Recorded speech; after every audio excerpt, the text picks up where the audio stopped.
It's not muted, by the way. Okay.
Hello, lovely people. It's good to see you. I have some exciting news for this live stream. I know that this is a impromptu live stream. It's not one that I scheduled. So I see a few of you watching here live, which is awesome. Thank you for turning on your notifications because I'm sure that's how you saw that I was going live. But this is a big live stream for me because this is my first live stream after being monetized for YouTube. So that's pretty cool. So the new feature that I was really looking forward to like seeing actually exist now on my YouTube channel is the super chat. So if you notice, I'm guessing it looks the same for you as what it does for me. Where at the bottom of the chat, where there's the spot where you can type something, there's also a few icons. There's a smiley face icon, and then a $ icon, and then a plus sign. Maybe you don't have that one, I'm not sure. Anyways, but the $ is where you can send what's called a super chat. So if you really want to get my attention about something, or you even just want to send a tip, this is kind of like a digital tip jar that you can use during live streams. I don't think you can do super chats during non-live streams, like just the recorded videos, but I'm still getting into figuring all of that out. But anyways, yeah, it's good to see you guys. There's a few of you here watching: Kirsten, Sandy, Kendra, Robin, Whitney, Janet, Laura. It's good to see you guys. Laura says, good afternoon from North Texas. So yeah, I have my setup here and I am itching to work on this rainbow ombre strippy quilt that we have been working on in the last couple of live streams, but I feel like I'm not allowed to work on it unless I'm live streaming so that you could see the whole process. So anyways, this project has been a really good project for practicing live streaming while working on something, being by myself, because for those of you who have watched any of my live streams in the past, especially when I was live streaming on YouTube, Andrew, who is the brains and the tech supervisor behind the whole Karlee Porter design operation, is usually behind me taking care of stuff. So I'm flying solo again today. So, oh my gosh, okay, I just got my very, very first super chat. Whitney, thank you so much. You are so sweet. That is awesome. So I'm glad to know that the feature works, which is great. So Whitney, thanks for testing that for me and for the super chat. That is super sweet. I feel like I need to take a screenshot of that. This is a big deal, you guys. Okay, I'm gonna take a screenshot of the whole screen. Okay, that's going in my journal.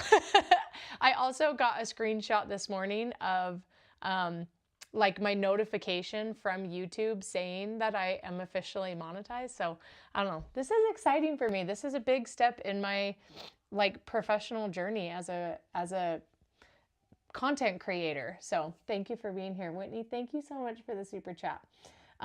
Okay, so I have some fabric here. I don't know if any of y'all have ordered a panel of this rainbow ombre fabric, but if you would like to, you can get that at honestfabric.com. In fact, I'm going to pull up the link to the exact panel, rainbow ombre, so that if you want to grab the same fabric that I'm using for this live stream and do it along with me, you can get it. So I'm putting it in the chat right now. And then also make sure that you use this coupon code when you check out, and it'll give you 25% off your order. So Whitney says, so proud of you, huge accomplishment. Thanks, Whitney. I love you so much. You are so sweet. That means a lot to me. Okay, so the panel that I just posted in the chat is a link to the fabric that I've cut up. So if you are just watching this project, watch my previous live streams that just happened right before this, so you can see what I've done so far. But short answer is I've cut each of my color variations into 4-inch strips, and I have 6 of each. And then I have also sewn together 3 of those sets so far. So you can see my dark, medium, and light here. And I'm making 6 strip sets. I have my ironing board out because hopefully I can sew these 3 strips and then we can press all 6 of them. So we're gonna just pick up where we left off. Heather, hi baby, it's good to see you. It's good to see you guys. That's so awesome. I'm so glad you're here. So while I'm sewing, I'm gonna do my best to watch the comment section. I would love to know, what are y'all working on today? Are any of you sitting and sewing along with me, or are you watching me with a little earbud somewhere noisy? Are you in church right now? So I would love to know what y'all are working on as well. But okay, so I have my machine set up for straight line stitching. And so I'm going to move over to my quilting machine. I'm using my Baby Lock Altair 2. Oh, before I do that, let me grab on the overhead. I wanted to show you how I am offsetting these. So remember, with a Lone Star quilt, after you stitch your straight lines, you have to cut your next strip sets at a 45-degree diagonal. And so I am offsetting these because when I design the panel, the color gradient across is exactly the same. And I want to kind of maintain that. And so offsetting my straight line stitching is going to make it so that I can continue to maintain that color when I cut these into 45 degrees. So that's why I've got these lined up this way. And I have not like measured this. I'm not getting too critical about it. I have 6 strip sets total, and I've already sewn 3. In the previous live stream, I was talking about potentially doing like a little bit more of an offset for a little bit difference in color gradient. Like, see how when I cut the strip here, it could feel a little bit more pink, red, orange. And I was trying to decide how I wanted to do that, or if I wanted to offset things even more this direction. But then that would kind of make the rainbow go backwards, where it's like dark orange, light red, and then light pink. So I don't think I want to do that. So any variation that I do with the strips outside of just getting the color to line up on a 45 degree, I think I need to go this direction. So I think I'm going to do that. So with the previous strip set that I did, we can see the same colors. So you can see I offset it by about 3 inches. Sorry, you can't see it very well. Let me bring it down here. There we go. Okay, so you can see there's about 3 inches between these two. So if I want a little bit more color variation, which I think I do, I am going to bring these closer together. Now, not a ton. I still want a little bit of of a variation. So I'm not going to go like this.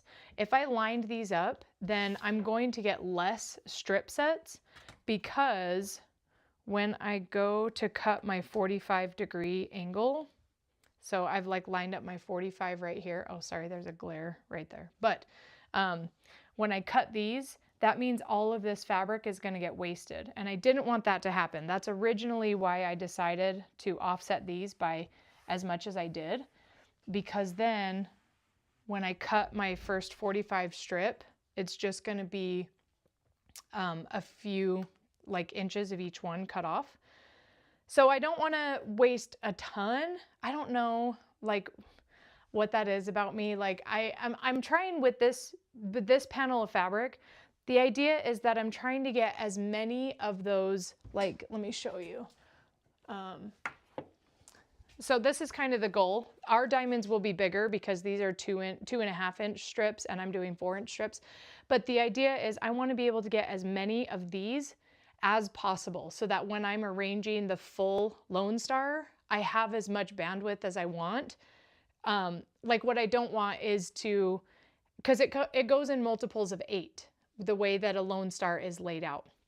So if I have, what's 8 times 4? 32. So if I have 32 of these, by the time I put all of my pieces together, I'll be able to make a full star where each of the 8 diamonds are 4 of these.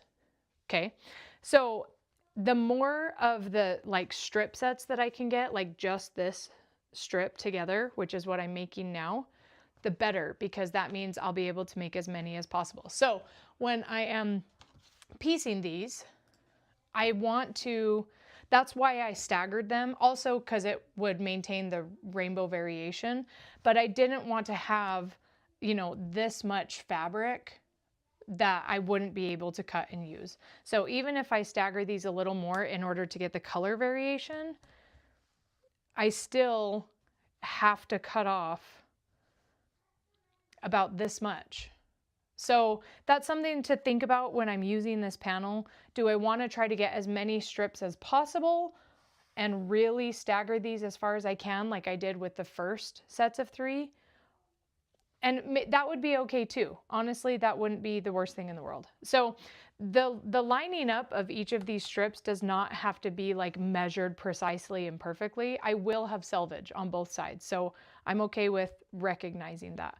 But I could go in a little more so I do get a little bit different color variation among each of the strip sets that I end up creating. So, right, so like if I line up my corner here, I can't come any further, because then see how now I'm losing this spot here. So the furthest off the edge I can go is once my straight line hits that very corner of my outer strip. But when that means I have to sacrifice this piece and this piece, right? I hope that makes sense. Is that making sense to everybody?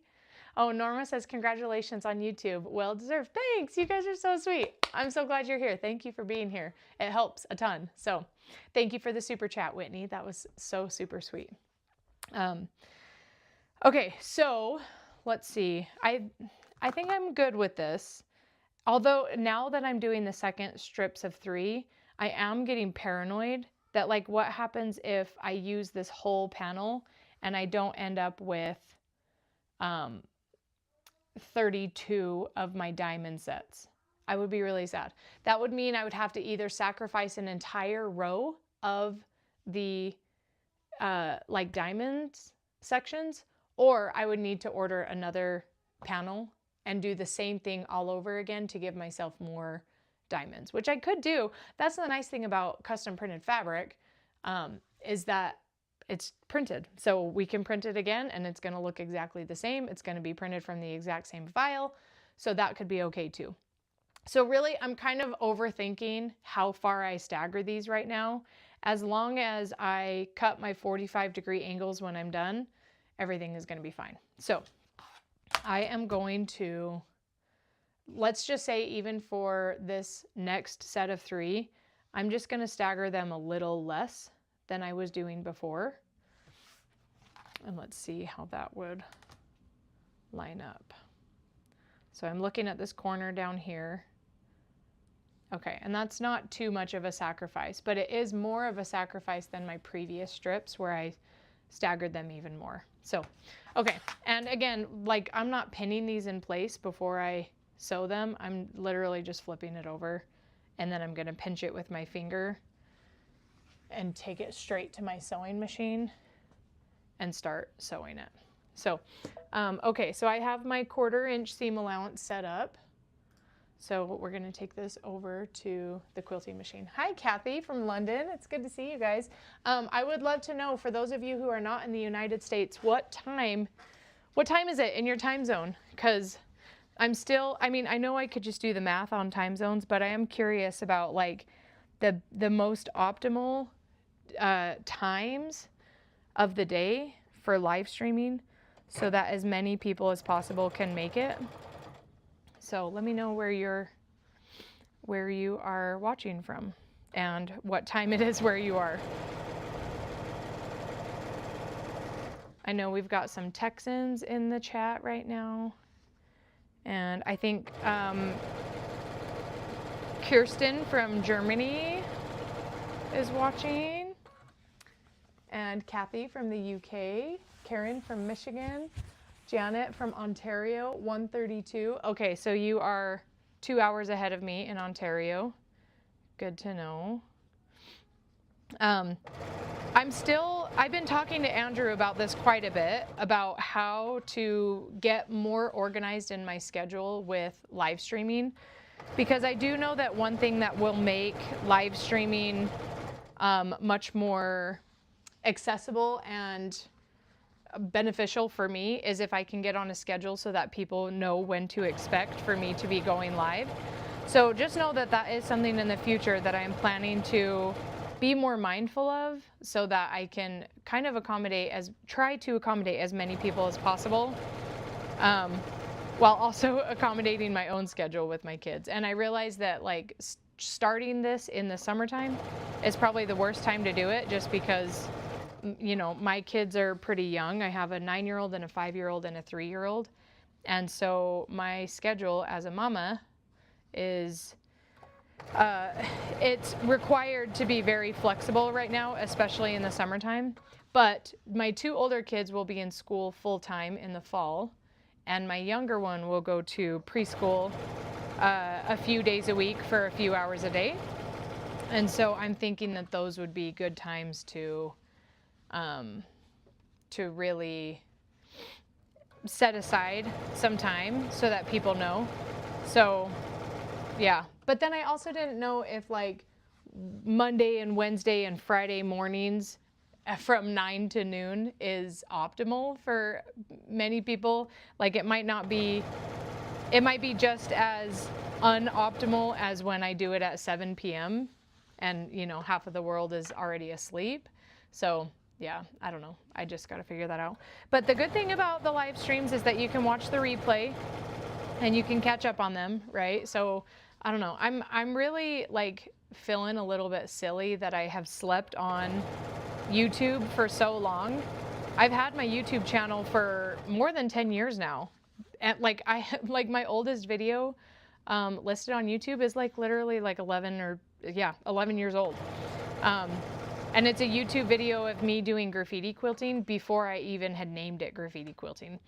And so I've technically had my YouTube channel active for a decade, but I just didn't really do much with it over the years. I guess, I don't know, I think I just really got swept up in the social media aspect of like Facebook and Instagram.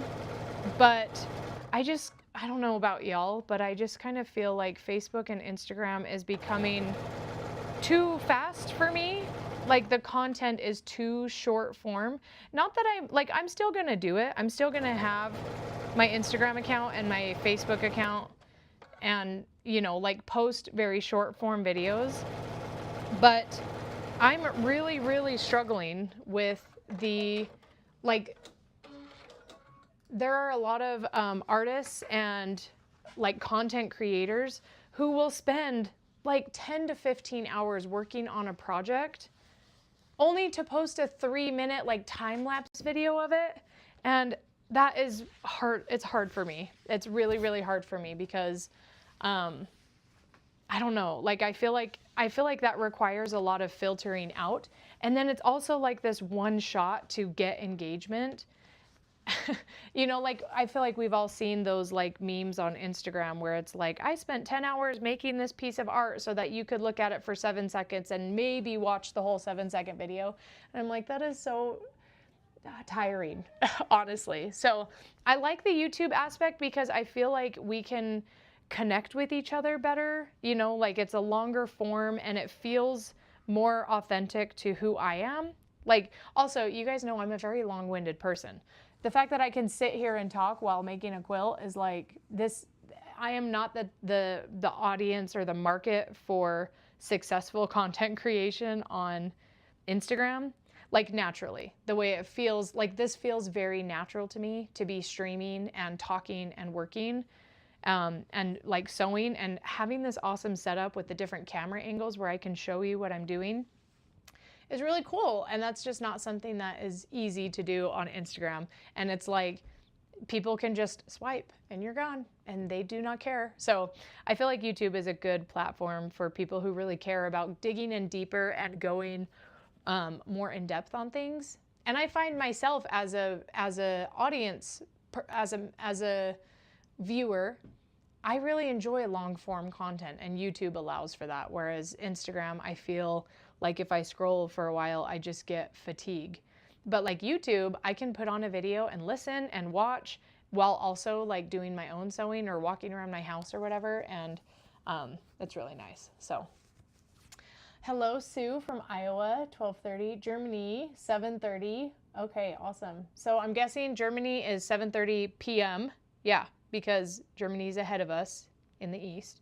So Miami, 1:30, Michigan, 1:30. Laura says, pick what works for you. As you said, we can always watch replays. Well, thank you. Thank you for being supportive of that, because that's the other, I think, like, kind of like pressure as a content creator is, like, at the end of the day, you got to go where the people are, you know? And so I think that was the other, like, piece of pressure for me for a long time working on Instagram, is it just felt like that's where the quilting community is. But that's the thing, like, I know that that's not totally true. There are quilters everywhere on every platform. And honestly, YouTube is a lot more accessible because there's the YouTube University aspect of it too, right? Like anyone who can search for a specific video, regardless of who the maker is, can find that video and benefit from that education, which is what I also want. Like, if I can kind of become more of a YouTube University professor in quilting and sewing and art, really, art in general, that would be really cool. So, and kind of like the research that I've been doing of seeing that YouTube can really open up that world in terms of financial stability, the way Instagram and Facebook just, it can't or won't or doesn't, right? Like it's just different. And maybe for people who do short form content, that makes sense. But for me, I continuously find myself struggling to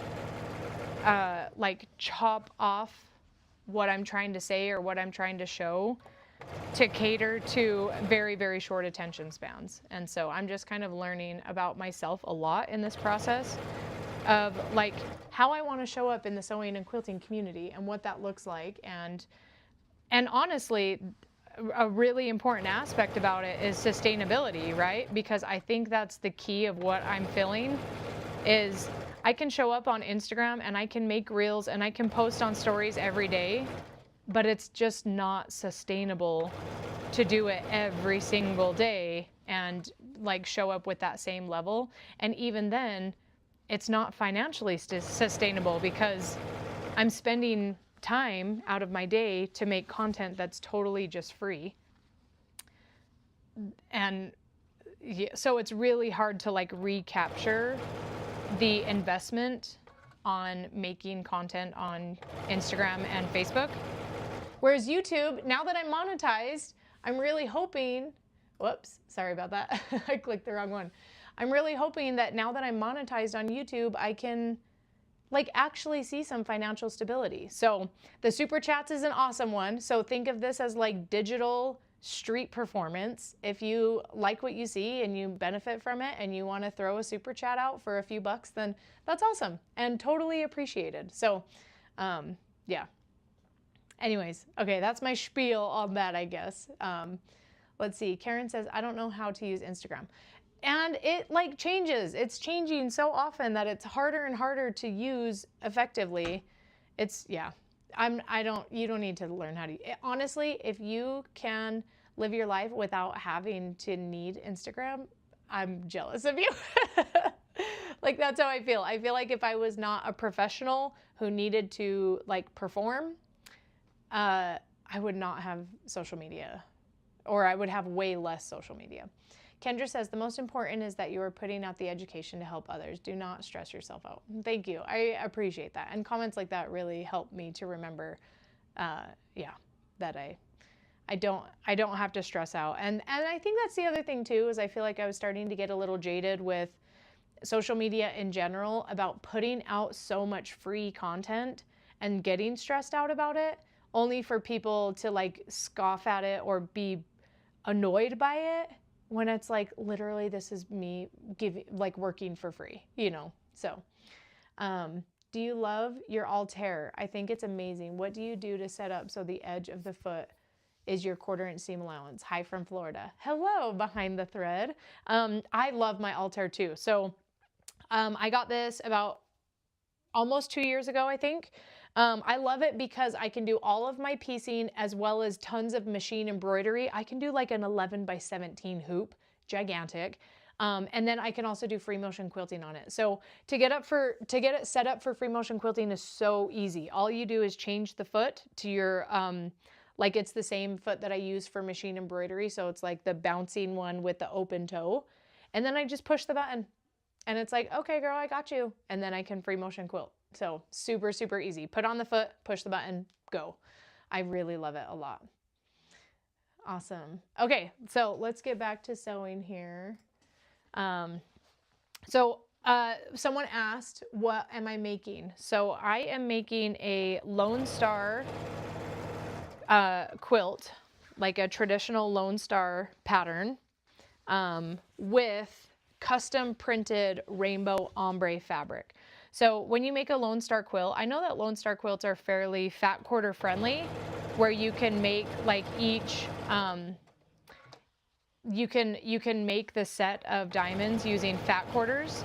But what I love about this ombre fabric is that I am getting a ton more of my diamond strip sets by strip piecing. And normally, if I were making a Lone Star quilt with strip piecing fabric that's 104 inches long, which is how long this is, I wouldn't get very much variation in the fabric. However, since this is a custom printed quilt top that is a whole rainbow ombre, I'm gonna get tons of color variation throughout my strip sets because the fabric itself covers the entire spectrum of the rainbow of the color wheel. So yeah, I'm gonna finish piecing these and then I will show you my strip sets, because hopefully what I would love to get done today in today's live stream is sew these last strip sets together, and then I need to press all of them, and then I would love to start cutting out each of those 3 diamond strip sets and then collating them. And if what I just said doesn't make a ton of sense to you, that's okay. Just keep watching, because I will break down every part of the process during this live stream. Like, I just keep thinking to myself, this has been a really fun quilt to work on during live streams, but that also means that I can't work on it unless I'm live streaming. So it's been a good motivator to get me to have all the stuff set up so that I can stream and you can watch this too. Instead of me just sitting alone in my basement, you know, stitching all by myself. So yeah, and then that way you can re-watch the live streams and follow along with what I'm doing and see every step of the way, so that when the quilt is finished and you inevitably really want to make one yourself, You'll have basically this entire video series of a mini course. Well, not even a mini course, it's like the full-on thing, because I do anticipate quilting this as well, and that's something I can also stream while I'm quilting. You'll have all of that footage to do that. Hi. Oh, step back here. Right there. Okay, 1 second, guys. I'm going to mute my microphone.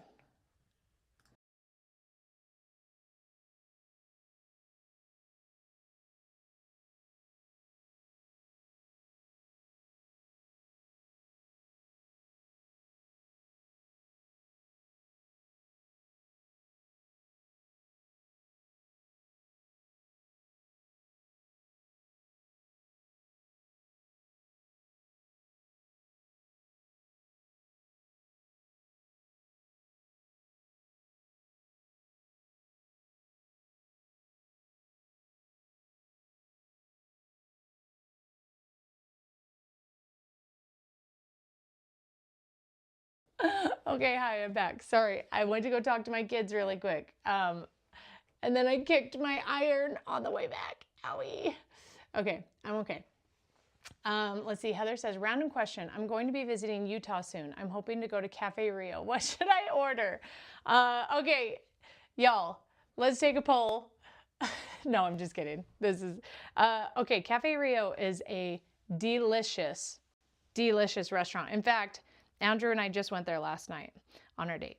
We went and saw a movie. Oh, we saw Odyssey. Have any of you guys seen Odyssey yet? With Matt Damon and Elliot Page and Anne Hathaway and Tom Holland and Zendaya. And I think Pedro Pascal is also in it. And the Asian guy from The Good Doctor, the surgeon. It was so good. Oh my gosh, I really liked it. So I would love to know if y'all have seen it and if you liked it. Anyways, after we went to the Odyssey, we went to this restaurant called Cafe Rio.